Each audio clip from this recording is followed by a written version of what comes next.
감사합니다, 목사님. 할렐루야. 다 들리시죠? 한번 표시해 주세요. 들리시면. 네, 잘 들립니다. 네, 우리 안녕하세요. 밖에 조정 목사님 밖에 계시네요. 꽃 구경 가셨나 봐요. 하여간 오늘 토요일 오전인데 이렇게 줌으로라도 뵐 수 있어서 얼마나 반갑고 좋은지 모릅니다. 먼저 드리고 싶은 말씀이요. 담임 목사로서 감사합니다. 이렇게 우리 교회 비전이 세 가지인데 첫 번째가 교육의 비전이잖아요.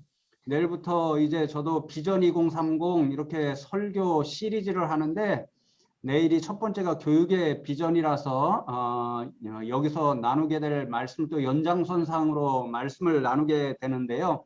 우리 교사 선생님들도 우리 교역자분들 정말 감사를 드립니다. 우리 교회 첫 번째 비전 이루는 그 선봉장들로 서서 섬겨주셔서 늘 감사하다는 말씀을 먼저 드립니다. 제가요, 오늘 여러분들에게 제가 들키게 돼 있어요. 이제 말씀을 하다 보면 약간 꼬일 때가 있고요. 입이 벌어지면 보일지 모르겠지만 가운데가 없습니다. 이가. 보이세요? 이게 처음으로 드러나요. 교회에 있을 때는 마스크로 다 썼는데 너무 답답하고 힘들어요. 그래서 오늘 저도 벗고 시작하는데요. 50 넘어서 제가 이 치아 교정을 하고 있어요. 왜냐하면 제가 과잉치가 하나 있는데요. 그 과잉치가 상해버려 가지고 회복불능이에요. 그래서 치과에 갔더니 빼고요. 몇 년 동안 이렇게 임시 치아로 이렇게 해놨어요. 교정을 하려면은 치료 방법이 교정밖에 없대요. 그래서 보통이 8개월 최소 1년 이상인데 이거를 교정을 하다 보면은 발음이 새니까 설교하는데 너무 힘이 든다는 거예요. 그래서 제가 치료를 못 하다가 얼마 전에 다른 치과를 갔는데요. 이게 이제 임시 치아를 도무지 사용할 수가 없어서 갔는데 그 치과에서는 이 교정하면 발음을 연습하면 된대요. 그래서 제가 거기를 믿고 지금 하고 있는데 너무 힘들어요. 막 아파. 그래서 이 치과에 한 번씩 갔다 올 때마다 막 괴로워요. 막 그냥 너무 아파가지고. 그래서 제가 이 경험을 통해서 무슨 생각을 하냐면요. 요즘 젊은 친구들이 조금이라도 예뻐지려고 이런 거 하는 게 어마어마한 노력이 들어가는 거구나. 이런 생각을 했어요. 그래서 잠시 잠깐 뭐 다른 이야기 하겠지만 이 교사분들 헌신하신다라고 이왕 마음을 먹으셨으니까 예뻐지려고 이렇게 엄청난 노력을 하잖아요. 아프기도 하고요. 밥 먹는데 너무 불편하고요. 또 칫솔질 하는데도 불편하고요. 상처가 계속 나요. 지금도 제 입술에 상처가 나 있는데요. 아파요. 그런데도 조금이라도 예뻐지려고 이렇게 온몸을 바쳐서 노력을 하잖아요. 교사의 마음도 그런 어떤 열심히 하겠다라고 하는 이 마음이 좀 필요하지 않을까 이런 생각이 들어요. 그래서 그런 마음을 잠깐 품어봤는데요.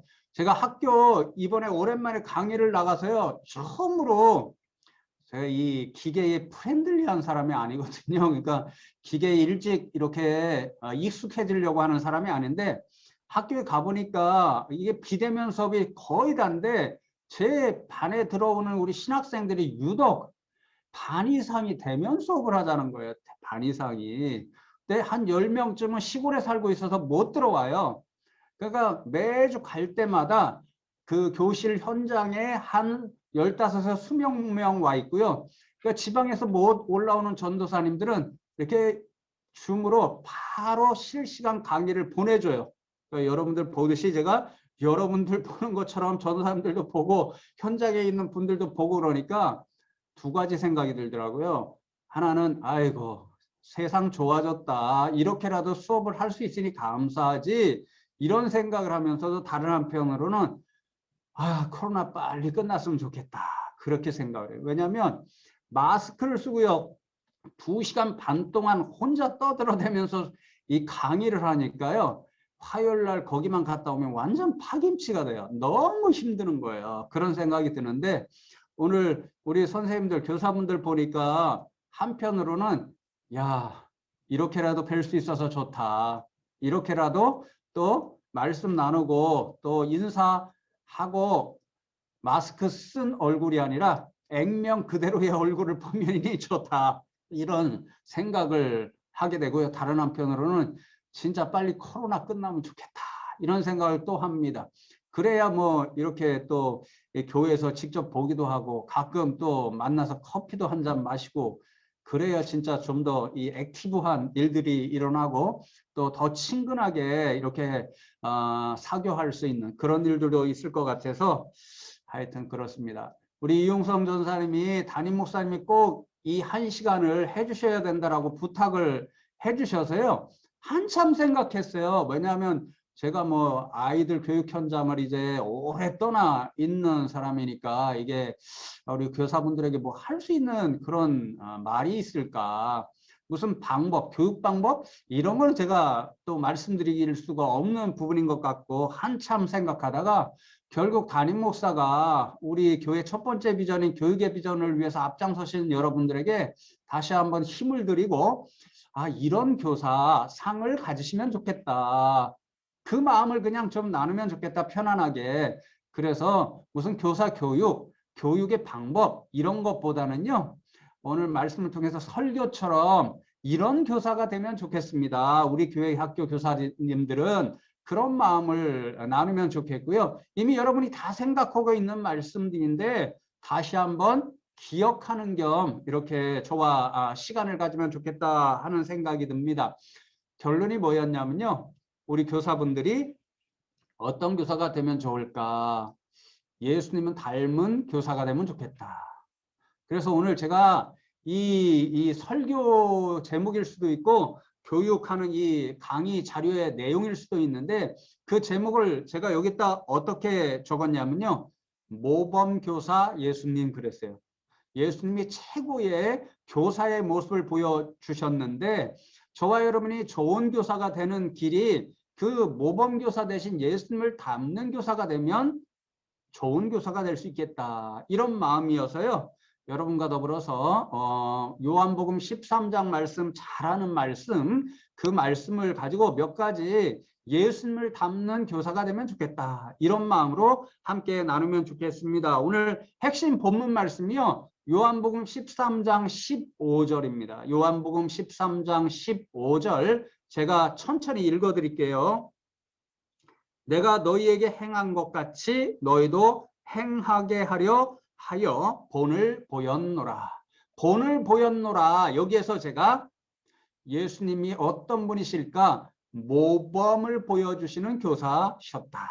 그래서 모범교사 예수님 이렇게 제목을 정해 본 거예요. 그럼 모범이 되시는 예수님을 닮는 교사 그런 분들이 되면 좋겠다 하는 마음을 담임 목사의 심정으로 또 제가 오래전에 경험했던 그런 기억을 살려서 여러분들과 함께 나누면 좋겠습니다. 모범교사 예수님을 닮는 그런 교사들 어떤 모습을 닮으면 될까? 한 3가지를 잠시 나누려고 하는데요. 첫 번째는요.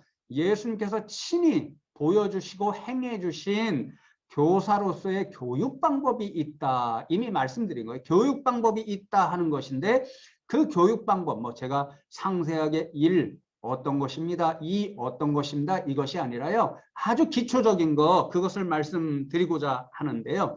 여러분 예수님께서 공생의 사역을 하시면서 3대 사역을 했잖아요. 뭐지요? 가장 먼저 대답하시는 분에게 제가 커피 한 잔 쏩니다. 제자 양성. 제자 양성을 위해서 3개 사역을 하셨는데 그러면 고치고 가르치고 섬기는. 가르치고 고치고 네, 전하고 네, 가르치고. 예, 아유. 오, 커피 같이 사주세요. 부장 선생님이신 우리 승은이로 들어오셨네요. 황 권사님이 맞춰주셨습니다. 제가 강의 마치고 이 설교 마치고 커피 한 잔 쏩니다. 예, 마태복음 4장 23절에 보면 우리 권사님이 말씀하신 거를 이렇게 말씀으로 표현해요. 예수께서 온 갈릴리에 두루 다니사 그들의 해당에서 가르치시며 천국 복음을 전파하시며 백성 중에 모든 병과 모든 약한 것을 고치셨다. 가르치셨다, 복음을 전파하셨다, 또 약한 것을 고치시는 치유 사역을 하셨다. 이게 3대 사역이에요. 그래서 여러분, 우리 교사분들이요, 얼마나 중요한 분들인지 몰라요. 얼마나 귀한 분들인지 몰라요. 왜냐하면 예수님께서 행하신 사역 첫 번째가 가르치시는 사역이었어요. 오늘날 그 가르치시는 예수님의 사역을 우리 교회에서 누가 행하고 있냐면요. 교역자들과 더불어서 우리 선생님들이 하고 계시기 때문에 여러분들은 예수님이 하시는 사역을 우리 교회 가운데서 행하시는 분들이잖아요. 그러니까 우리 교사분들이 얼마나 귀하고 값진 사역을 하고 있는가 이런 생각을 다시 한번 해보았는데요. 그렇게 예수님이 행하시는 가르치는 사역을 할 때에 조금이라도 조금 더 의미 있고 잘하려면 예수님께서 친히 보여주신 교육의 방법, 그것을 사용하면 좋겠다. 그 방법을 담는 교사가 되면 좋겠다. 이런 생각을 해본 거지요. 그것이 무엇이었는가? 이미 말씀드린 대로 모범을 보여주는 교육 방법이에요. 친히 본을 보여주는 교육 방법이에요. 자신의 교육 대상이었던 제자들 혹은 사람들이 무엇인가를 행하기를 원하실 때에 당신은 이렇게 행하시오 이렇게 말씀하시기에 앞서서 자신이 친히 이렇게 행하면 되는 거야 라는 것을 보여주셨다라는 거죠. 모범으로. 그래서 오늘 성구가 13장 15절 말씀이라고 그랬잖아요. 내가 너희에게 행한 것 같이 너희도 행하게 하려 하여 본을 보였노라 그렇게 말씀합니다. 본을 보여주시는 방법을 쓰셨어요. 그 본을 보여주시는 목적이 뭐냐면요. 그 교육 목표가 있죠. 교육 목적이 있어요. 제자들에게 어떤 행함을 하도록 가르치고 싶으세요? 그러면 그 행함을 먼저 보여주시는 거예요. 이 전체 요한복음 13장 말씀은 섬김의 모범을 보여주시라고 그러잖아요. 그래서 제자들의 발을 씻기시는 행함을 통해서 모범을 보여주시면 그러면 예수님처럼 닮아가는 거죠. 그러면 너희도 행하게 하려. 그러니까 예수님이 행하신 그대로 행하도록 하시기 위해서 행하는 사람들이 되도록 가르치시기 위해서 본을 보여주시는 방법, 모범을 보여주시는 방법, 그 방법을 예수님께서 가르침의 방법으로 사용해 주셨다라는 거지요. 여러분 이제 제가 신대원을 졸업한 지 20년이 넘게 지났어요. 세월이 정말 빨리 지나가요. 죄송한 말씀이지만 저보다 연장자 계시나요? 아니군요. 다 이제 저랑 비슷한 세대로 가시는 분들도 있고 그런데요. 살같이 빠르게 지나간다는 이 어르신들의 말씀이요. 이해가 될 정도로 느끼는데요. 제가 신학교 요즘 가르치면서 저도 신학교 다니면서 어떤 가르침을 받았나 이런 생각을 가끔 할 때가 있어요. 근데 이 원고를 쓰고 준비하면서요. 한 과목이 생각났어요. 기독교 교육학과가 있어요. 기독교 교육분과가 있어요. 장신대 가면 우리 이현주 권사님도 그 관련 교육을 받으셨잖아요. 근데 제가 그 강의를 들으면서요. 그때가 이 고용수 교수님이었어요. 이 총장님이셨는데요. 나중에 총장님이 되셨는데요. 예, 개인적으로 죄송한데 그 수업이 별로 재미가 없었어요. 맨날 뭐라고 해야 되나 읽고 이렇게 하시는 게 좀 익숙하지 않았어요. 저한테. 그래서 좀 재미는 없었는데 다 잊어버렸어요. 그래서 재미가 없으니까 제게 그분이 재미없었다는 게 아니라 제게 재미가 없었다는 거예요. 근데 딱 하나만 기억에 남아요. 딱 하나만. 뭐냐면 그분이 계속 강조하시는 게 있었는데요. 만남의 기독교 교육 방법인데 이게 예수님께서 보여주신 친히 보여주신 교육의 방법이 있다는 거예요. 그 핵심이 뭐냐면 오늘 말씀이에요. 모범을 보여주는 교육 방법이었다는 거예요. 본을 보여주심으로써 가르침, 교육의 대상인 제자들이 예수님 행동, 모범을 보고 그대로 따라가도록 닮아서 행동하도록 하는 그런 교육 방법을 보여주셨다는 거예요. 사용하셨다는 거예요. 그분이. 그런데 그분이 그런 말씀을 하시면서 더 중요하게 가르쳐 주신 말씀을 아직도 제가 잊지 않아요. 그분께서 하시는 말씀이요. 세상에 수많은 교육 이론이 있다는 거예요. 기독교 교육 방법에도 여러 가지 다양한 교육 이론과 교육 방법을 말씀하는 그런 학자들이 있다는 거예요. 근데 자신이 생각하기에 가장 강력한 영향력을 교육 대상, 그러니까 제자들 예수님 당시에는 그리고 여러분들에게는 맡겨진 아이들이 되겠죠. 그 아이들에게 가장 영향력을 행사할 수 있는 교육 방법이 무엇인가? 바로 예수님이 사용하신 모범을 보여주는, 본을 보여주는 교육 방법이 된다는 거예요. 왜냐하면요.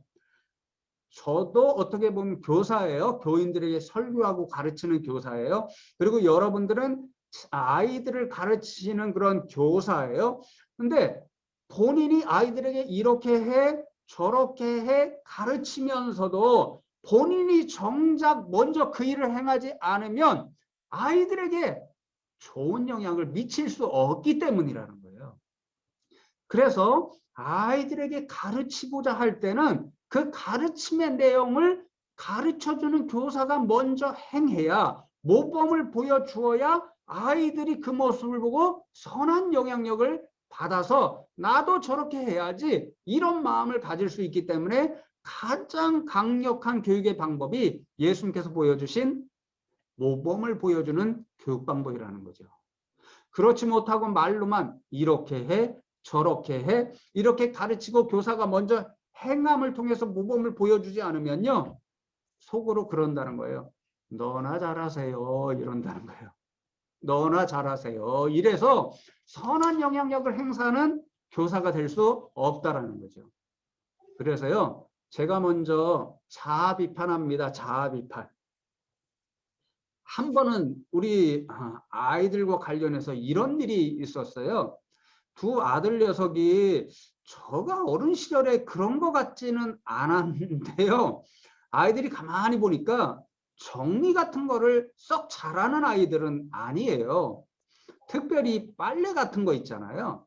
그럼 뭐 밖에서 들어와서 이제 하루에 뭐 속옷을 한번 갈아입는다든지 또는 이 수건을 사용한다든지 이러면 그냥 자기 편한 자리에 휙 집어던져 버려요. 그러니까 가만히 보니까 저희 집사람이 빨래를 할 때마다 방방이 돌아다니면서 아이들이 돌아다닌 그것을 추적하면서 빨래를 모아다가 빨래하는 그런 귀찮은 모습을 제가 본 거예요. 아이고 이거 안 되겠다. 그래서 두 아들 녀석에게 그런 거죠. 집사람의 점수를 따려고 야 얘들아 다음부터는 니네 빨래거리 꼭 빨래통에 갖다 놓으라 이랬어요. 그랬더니 아이들이 뭐라고 그랬을까요? 퀴즈 다 경험하시죠? 뭐라 그랬을까요? 커피 한 잔 지나갔습니다. 아빠도 똑같잖아. 아빠도 똑같잖아. 네, 비슷합니다. 정확하게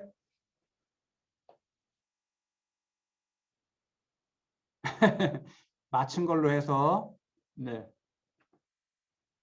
아빠부터 잘해 그래요. 아빠부터 잘해 그래요. 아 그러니까 제가 이 말해놓고 이 면이 안 쓰잖아요.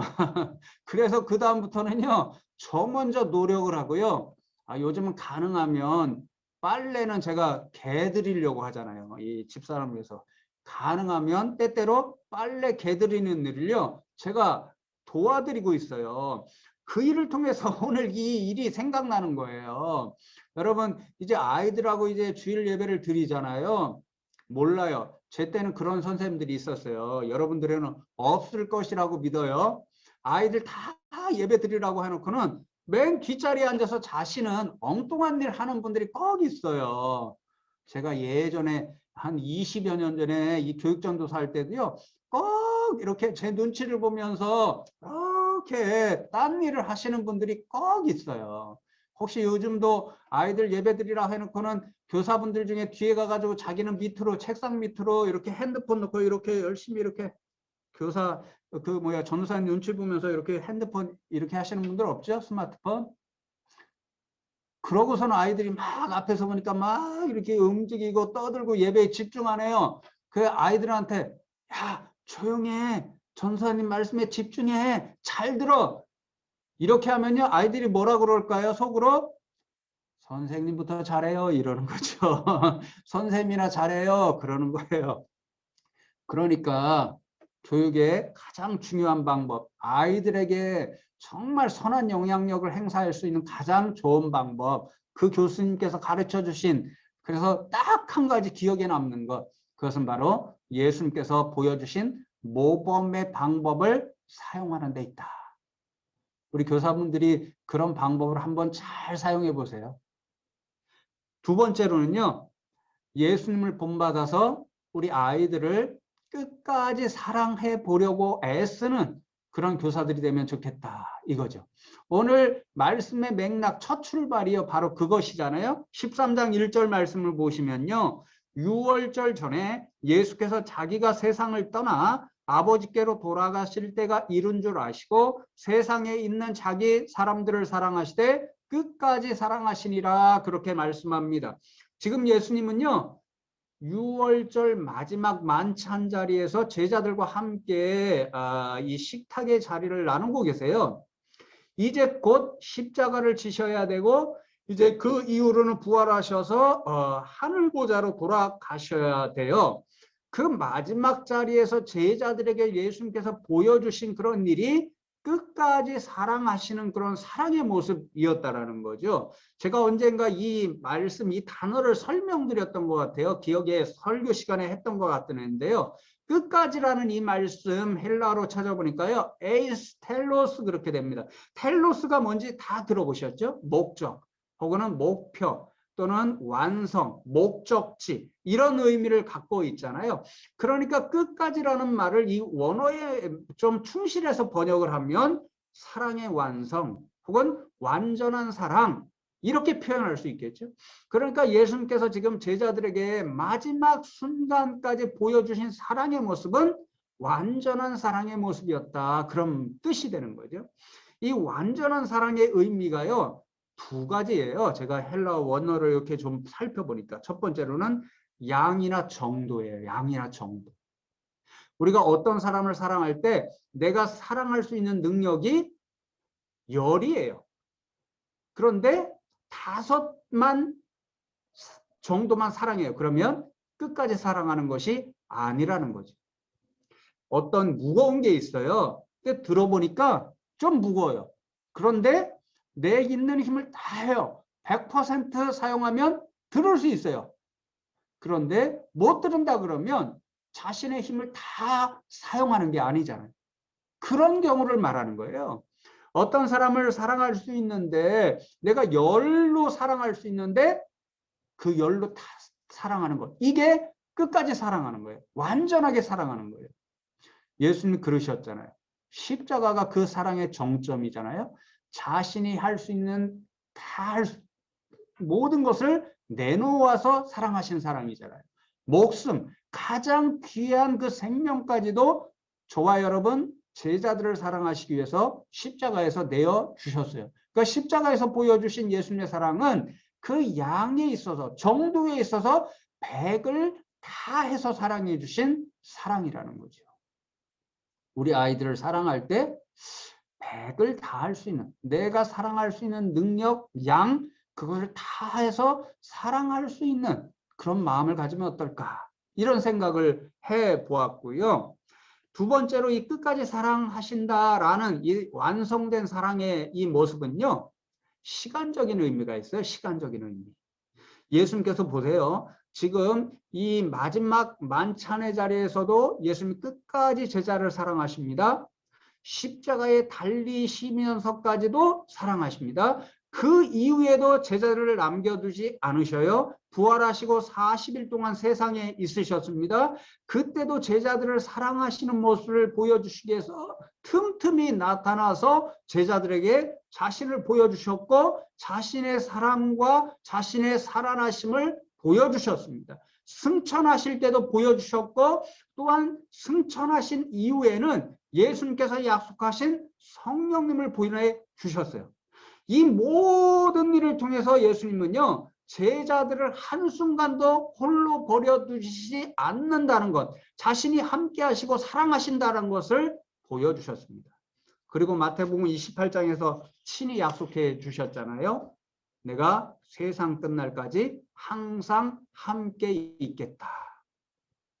예수님의 완성된 사랑은요, 끝까지 사랑하시는 사랑은요, 세상 끝날까지 함께 하시며 사랑하시는 시간으로 따지면 그런 거지요. 영원토록 사랑하시는 거예요. 그러니까 끝까지의 사랑은요, 양으로 따지면 100%의 사랑이고 시간으로 따지면 세상 끝날까지 영원토록 사랑하시는 거예요. 이런 사랑을 우리가 아이들을 향하여 조금이라도 더 가지면 우리는 예수님의 사랑의 마음을 갖고 아이들을 감동시킬 수 있는 그런 교사가 될 수 있지 않을까, 이런 생각을 해보아요. 어디서부터 우리가 이런 실천을 조금 배울 수 있냐면요, 제가 늘 저희 부모님을 볼 때 이 예수님의 사랑에 닮은 것을 보게 돼요. 우리 여기에 교사분들 중에 부모님들도 있고요. 지극히 여러분들이 자녀들을 사랑하신다는 걸 제가 알아요. 예수님의 끝까지 사랑으로 여러분들이 자녀들을 사랑한다는 것을 제가 알고 저도 그것을 받고 있어요. 저희 부모님한테. 특별히 아버님요, 요즘 너무 연약하셔요. 참 혼자 거동이 어려울 정도로 이 때때로 힘이 드시는데요. 몇 달에 한 번씩 제가 집에 내려가시잖아요. 그러면 기운도 없으시면서 제가 힘든 일 하시면요, 가만히 있지를 않으셔요. 자신이 조금이라도 뭔가를 도와주시려고 하고요. 가능하면 힘들어도 저기에도 자신이 하시려고 그래요. 아, 이게 엄청난 부모의 마음과 사랑이잖아요. 그리고 텃밭이 조금 있는데요. 거기에다가 자식들이 좋아하는 거를, 물론 자기들이 필요하신 것도 심지만 자식들이 좋아하는 거를 다 심어요. 그 제가 내려가잖아요.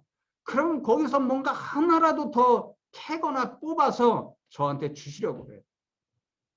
별로 기운도 없으신데, 별로 이제 주실 만큼 풍성한 만큼 뭐를 많은 것을 갖고 계시지도 않으신데요. 계속해서 뭔가를 저를 위해서 하시려고 그러고 계속해서 뭔가를 저를 위해서 주려고 하셔요. 이런 마음이 예수님을 닮는 마음인 거예요. 우리가 여러분 자녀들을 대하듯이 또 부모님이 여러분들에게 행해 주시듯이 그런 마음을 조금이라도 품고 교회에서 맡겨진 아이들 하나하나를 대한다라고 한다면 예수님의 사랑의 마음으로 아이들을 대하는 것이고, 우리 아이들은 교사분들의 그 마음을 진짜 알 거라 생각해요. 마음은 마음으로 이해가 되잖아요. 우리 영적인 동물이에요. 기가 막히게 알아요. 저희 설교자잖아요. 어느 교회에 설교가 대때로 초청을 받아서 설교단에 서잖아요. 기가 막히게 느껴져요. 기가 막히게. 아, 이분들이 설교를 들으러, 말씀을 들으러 오신 분들인가 억지로 오셔서 앉아 계신 분들인가 기가 막히게 느껴져요. 얼마 전에 우리 김웅 목사님이 저희 교회에서 2주 동안 이 설교하셨잖아요. 10년 전에 청년 비전 설교하러 왔었어요. 그때 어른들이 많이 왔었거든요. 예. 근데 자기가 놀랬대요. 왜냐하면 10년 전하고 10년 후하고 여러분들이 말씀을 듣는 자세, 사모하는 그 영적인 그런 것이 본인이 확 다르게 느껴졌다라는 거예요. 이게 설교자들이에요. 이게 무엇을 말하냐면 마음으로 아는 거예요. 우리는 영적인 동물이기에 영적인 상태를 서로 알 수 있어요. 교사분들이 진심으로 아이들을 대는데 아이들이 안다니까요. 그래서 예수님의 이 사랑의 마음을 가지고 아이들에게 나가면 우리 교사분들의 마음을 우리 아이들이 분명히 알 거라고 믿어요. 그런 마음을 통해서 여러분들이 100마디 말을 하는 것보다 예수님이 보여주신 이 마음을 가지고, 사랑의 마음을 가지고 아이들을 대하면 아이들을 감동시키는 그런 교사들이 될 줄로 믿습니다. 그런 교사들이 되면 좋겠어요. 세 번째로, 저게 딱 5분이 남았네요. 40분까지 해달라고 그랬으니까. 예, 마지막 세 번째로는요, 예수님처럼 섬기는 교사가 되면 좋겠어요. 섬기는 거. 섬기는 게 뭔가, 이제 다다음 주에 제가 섬김의 비전 할 때도 비슷한 말씀을 드리려고 하는데요. 예수님께서 어떤 사랑의 모범을 보여주셨어요? 제자들의 발을 씻겨주시는 섬김.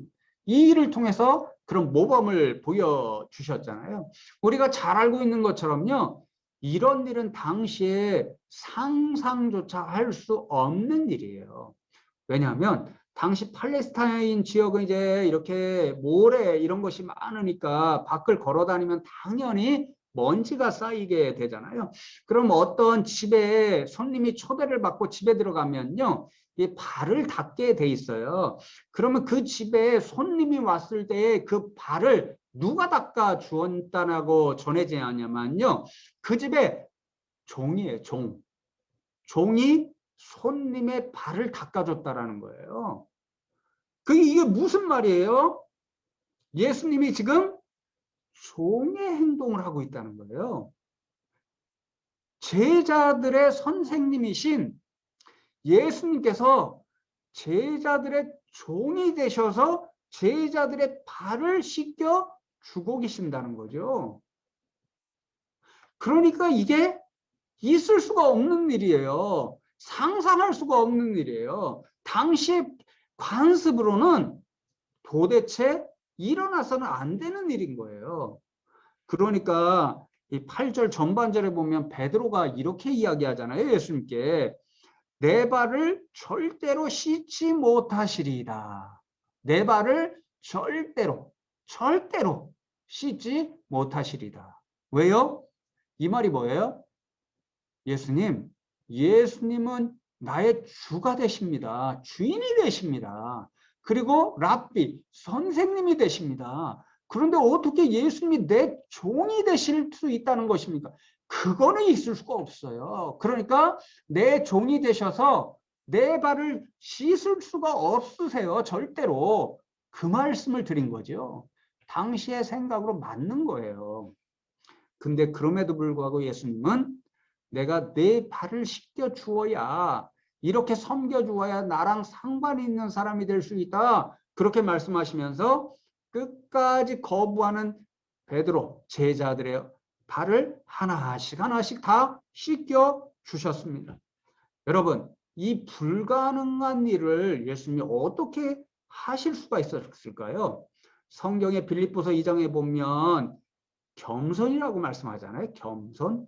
근데 그 겸손의 의미가 무엇이냐면요, 자기의 모든 것을 내려놓는, 비우는 일이에요. 이 섬긴다는 것, 특별히 예수님 선생님이시고 주 되시는 그분이 종이 되셔서 제자들을 섬길 수 있었다는 것은요, 제자들 아래로 자신의 모든 것을 내려놓으심으로 내려가야 그 일을 행하실 수 있었던 거예요. 하나님 자신이신 그 예수님께서 피조물에 지나지 않는 인간이 어떻게 되실 수 있었겠어요? 예수님의 만일요, 내가 하나님인데 저 인생들을 내 손으로 만들었는데 이렇게 생각하셨으면 예수님은 인간이 되실 수가 없었을 거예요. 하나님이신 그분 자신의 존재, 그것을 다 비우시고 내려놓으실 수 있었기 때문에 낮고 낮은 인간의 세상으로 내려오실 수 있었던 거죠. 그리고 십자가를 지심도 마찬가지죠. 아니, 내가 하나님인데 어떻게 로마 사람들이 가장 흉악한 죄인을 처형하는 저 십자가에 달릴 수 있단 말인가? 이렇게 생각하셨으면요, 결단코 예수님은 십자가를 지실 수가 없으셨을 거예요. 근데 그거를 모두 내려놓으시고 비우셨기 때문에 예수님은 십자가를 지실 수가 있으셨습니다. 지금도 마찬가지죠. 자신의 모든 것을 다 내려놓으시고 제자들의 아래에 위치하는 종의 그 밑바닥까지 내려가셨기 때문에 예수님은 주인이시면서도 선생님이시면서도 제자들의 발을 씻기시는 이런 섬김의 모습을 보여줄 수가 있었다는 거죠. 선생님들 대신 여러분들이요, 저도 마찬가지예요. 그런 섬김, 비움, 내려놓음이 있어야 아이들을 대할 수 있어요. 사랑할 수 있고 가르칠 수가 있어요. 그렇지 않으면요, 제 마음에도요, 때때로 그런 마음이 들 때가 있어요. 내가 목사인데 이런 마음이 들 때가 있다니까요.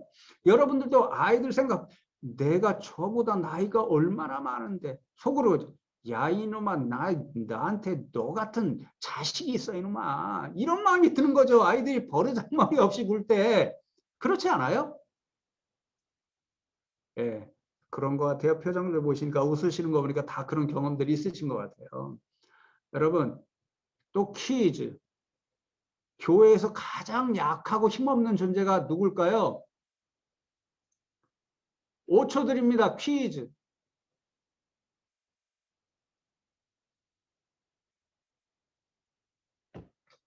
지금 질문하고 있는 저예요, 저. 아닌 것 같죠? 여러분들이 볼 땐 때때로 제일 힘든 존재 같죠?